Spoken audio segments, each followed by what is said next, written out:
Excusez-moi, jeune homme. Vous connaissez bien l'endroit? Oui. Je vous dérange? Un peu, mais... c'est pas grave. Que voulez-vous? J'ai entendu dire qu'un théâtre de plein air se déroule ici tous les ans. C'est vrai. Il est juste à côté. Là? Vous me montrez? Merci, jeune homme.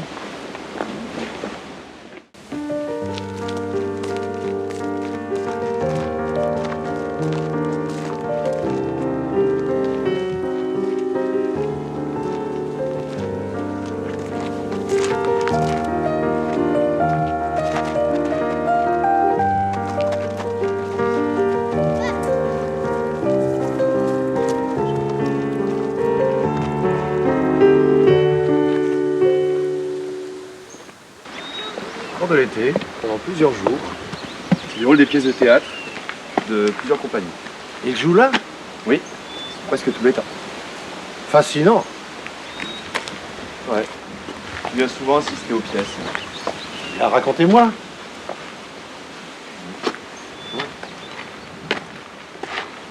Le festival présente 3 pièces dans la journée.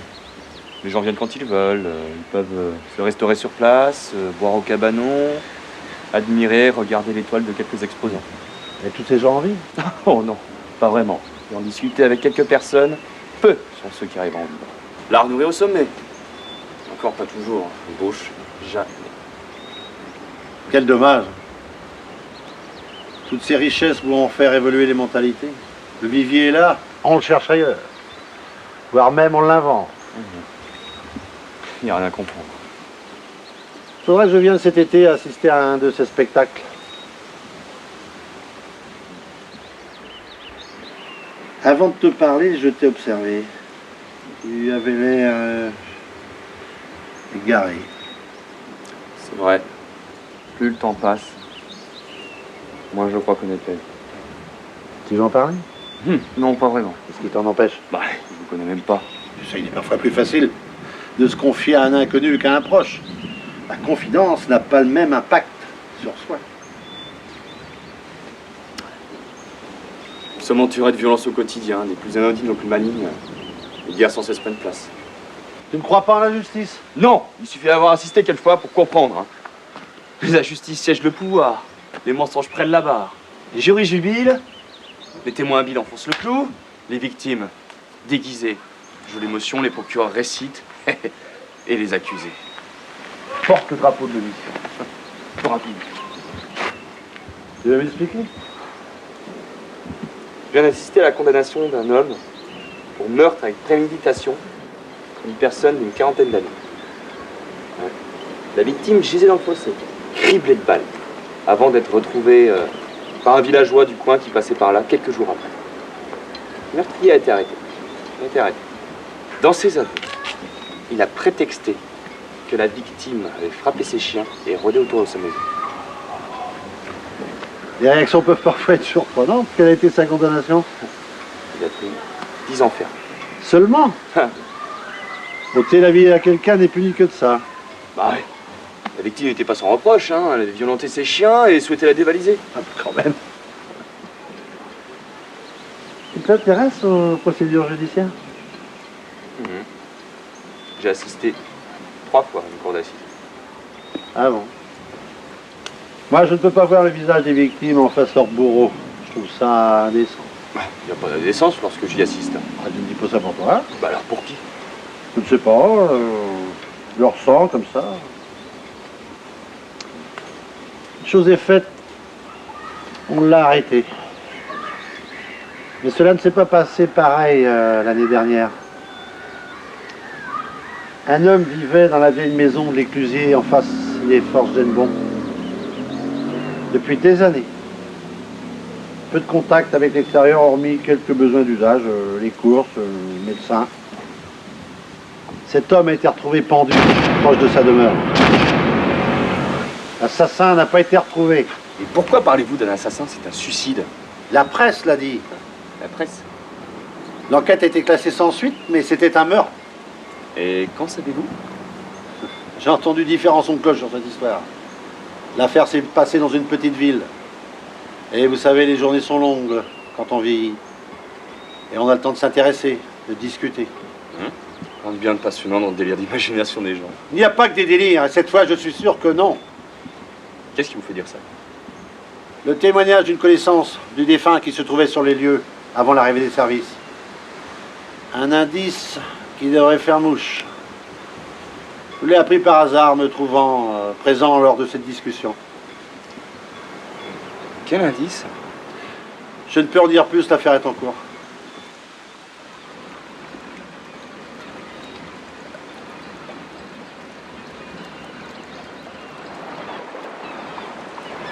Vous pensez que le meurtrier sera arrêté dans peu de temps? Les procédures judiciaires sont lourdes. Mais l'assassin a manqué de discernement. Sa négligence va lui valoir perpétuité. Ah bon? Les juges l'avaient classé comme sociopathe n'ayant trouvé aucune faille. Pas d'empreinte digitale. Pas de témoin. Mais non. Il n'a pas l'envergure. J'ai l'impression que vous prenez plaisir à cette affaire. Les assassins doivent payer de leurs gestes. Mais qui êtes-vous pour juger les actes sans connaître les motifs? Mais les motifs sont toujours les mêmes. Jalousie, querelle, pulsion primaire et j'en passe.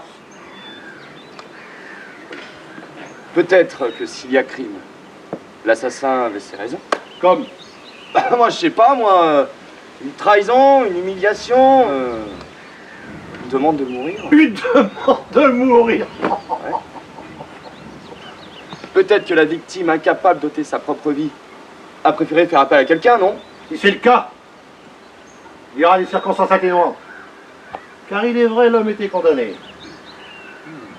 Des circonstances atténuantes. S'il peut le prouver, Et ouais, mais comment doit-il faire? comparez. Comparaître? C'est se donner en pâture sans garantie, non? Mais quelle garantie vous pouvez donner à quelqu'un qui se morfond des actes qu'il a commis? Aucune idée. Vous savez, il y a de plus en plus de cas. Et quelles sont les peines en général? Si, comme vous le disiez précédemment, l'homme a enlevé la vie à quelqu'un pour l'apaiser d'un fardeau ou sur demande de ce dernier pour mettre fin à ses jours, il y a des chances que la justice l'entende et que cela finisse par un suivi psychiatrique, peine réduite, ou alors liberté conditionnelle. Moi. Je peux vous parler franchement? Allez-y, mon garçon.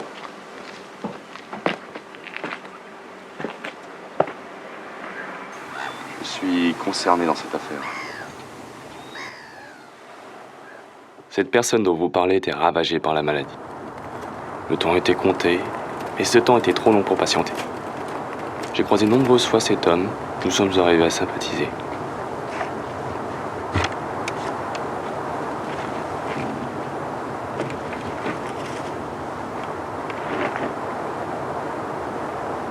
Hé, jeune homme, vous prenez des photos du site? Non. Seulement l'ancienne usine des forges. Qu'est-ce que vous voulez trouver à cette usine? Elle a marqué son époque. Puis elle est située dans un cadre agréable.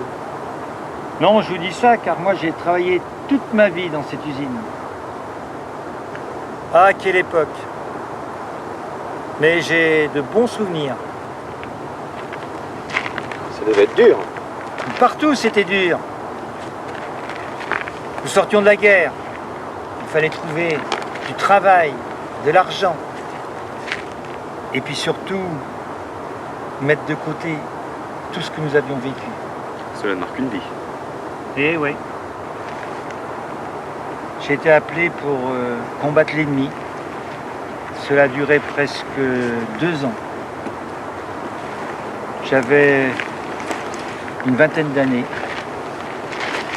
Je découvrais la vie sous un angle nouveau. J'ai vu la mort à côté de moi et parfois même, je la croyais sur moi. Enfin, bref, Tout cela, c'est du passé. Il fait beau. Profitons de cette belle journée. Vous venez de temps en temps ici? J'habite de l'autre côté de l'écluse. J'aimerais vous revoir. Volontiers. Venez prendre un café à la maison, dimanche matin. Eh bien, avec grand plaisir. Grand plaisir. Je vous dis à dimanche. À bientôt, jeune homme. Kenavo.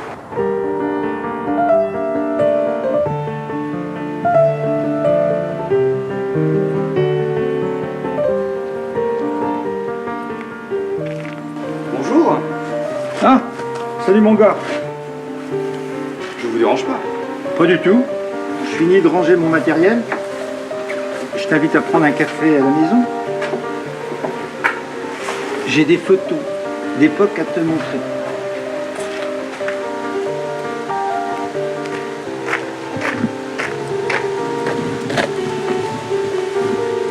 De fil en aiguille, il m'a raconté la vie qu'il endurait. Sa présence dans les hôpitaux toutes les 48 heures pour renouveler son sang. Les régimes secs appliqués. Les réactions. Effets secondaires comme les vomissements, la perte de poids, la décalcification des os, les vertiges, les nuits interminables quand les médicaments cessaient leurs effets. Leur temps d'efficacité s'est réduisé jour après jour. Sa condamnation était irréversible. Les jours passés, il se traînait. Lors d'une énième conversation, il m'a demandé de l'accompagner à mettre fin à sa vie. J'ai réfléchi des semaines tiraillé par ce choix. L'aider ou l'ignorer.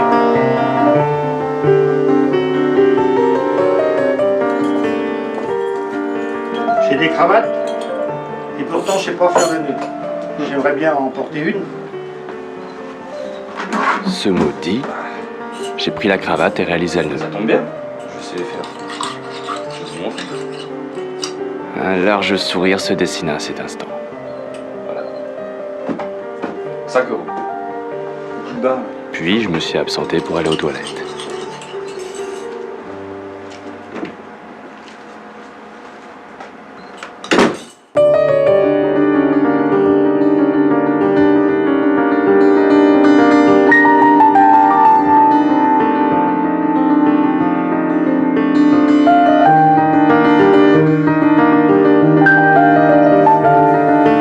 À mon retour dans la cuisine, le vieil homme n'était plus là.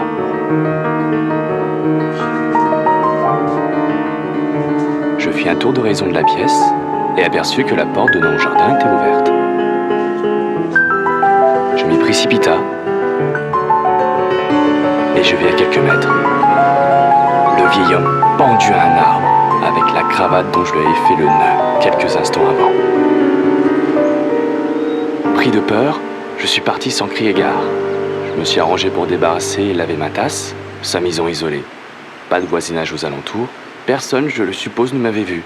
Je suis parti, et depuis, je vis chaque minute dans une peur grandissante de voir la fin de ma vie derrière les barreaux. Il est très difficile d'admettre la mort comme unique remède.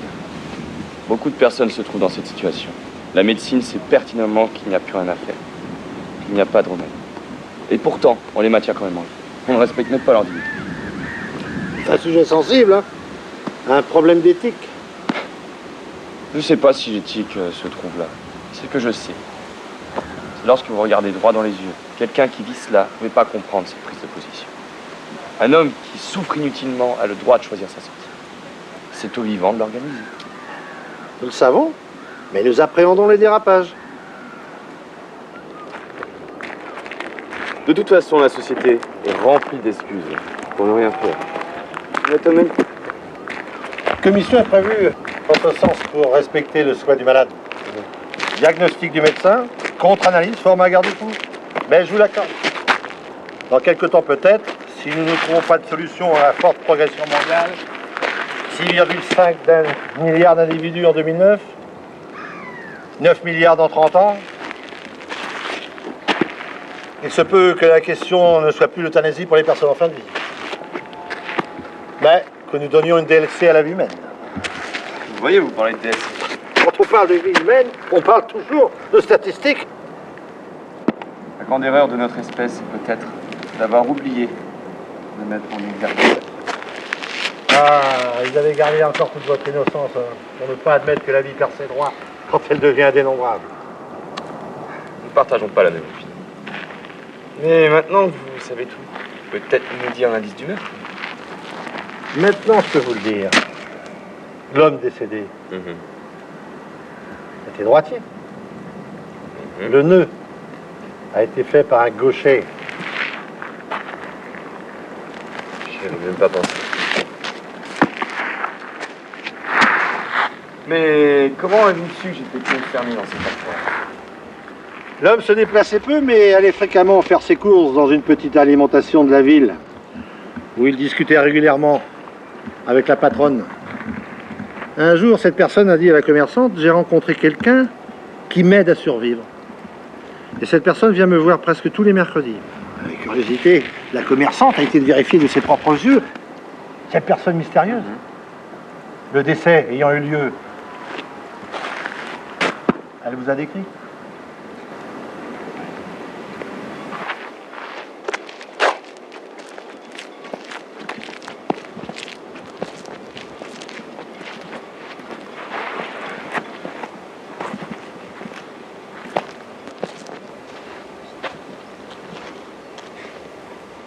Que va-t-il se passer maintenant?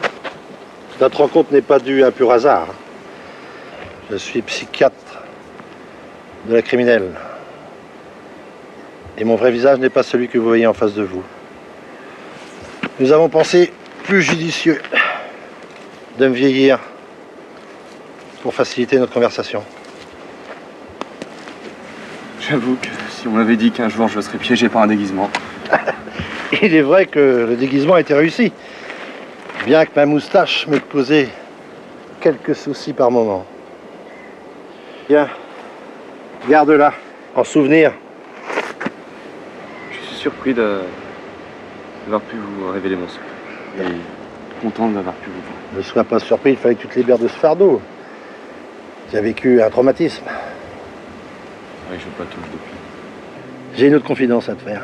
Tu vois, nous sommes assis là. C'est pas le siège du spectateur. C'est le siège de l'observé. Tu vois là, il y a des micros partout. Là. Voilà. Des mini-caméras sont braquées sur nous. Pourquoi? Tout a été enregistré? Tout! Tout ce qui a été dit ici depuis que nous sommes assis. Pourquoi? Nous devions connaître la vérité. Les avis étaient partagés sur ce dossier. Tes déplacements étant sans surprise, il nous a été facile d'obtenir son rendez-vous. Et qu'allez-vous faire de l'enregistrement? Bah, l'écoute et le visionnage ont déjà eu lieu. Tout ce moment d'intimité, confidence a été pillé. Avoue que sans toutes ces astuces, nous ne pourrions faire notre métier.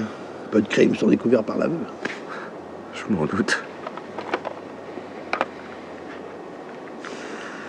C'est ok pour moi.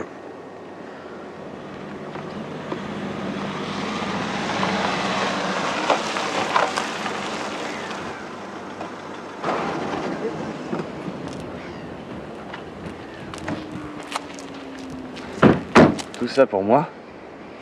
La justice se déplace. Il faut vivre avec son temps. Que va-t-il se passer maintenant? Pas grand-chose. Quelques formalités. Merci. Merci.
Je n'aurais jamais dû te connaître, mais le hasard, quel drôle de mot, a fait que nous nous sommes rencontrés. Aurais-tu un seul instant imaginé que nous aurions vécu l'écluse, ton plongeon sous les cascades de la rivière, en ce qui m'apparaissait être un défi pour séduire ta copine, prouvait que tu ne craignais pas le néant possible, si jamais tu étais englouti sous les trombes. Mais pour toi, ton saut n'aurait été alors qu'une seconde source, une ressource qui te propulsait en des domaines que l'humain n'avait pas encore admis. En fait, je te ressemble. Je ne crains pas d'exiger ma disparition anticipée, sans oublier que je préfère les cendres à l'imbécile morsure des vers, m'impliquant ainsi dans les limbes, les miens évidemment, et non ceux des croyances. D'ailleurs, pour toi, comme pour moi, ce jour où ta copine, dont j'ignore les pensées, fut ébahie par ta geste, n'avait rien d'un jour digne d'un roman, mais signifiait un immense amour de la vie, et donc de l'inévitable non-vie à venir, telle que nous la souhaitons. C'est simple, tu vois, et dormir dans l'oubli, comme un requin dans l'eau.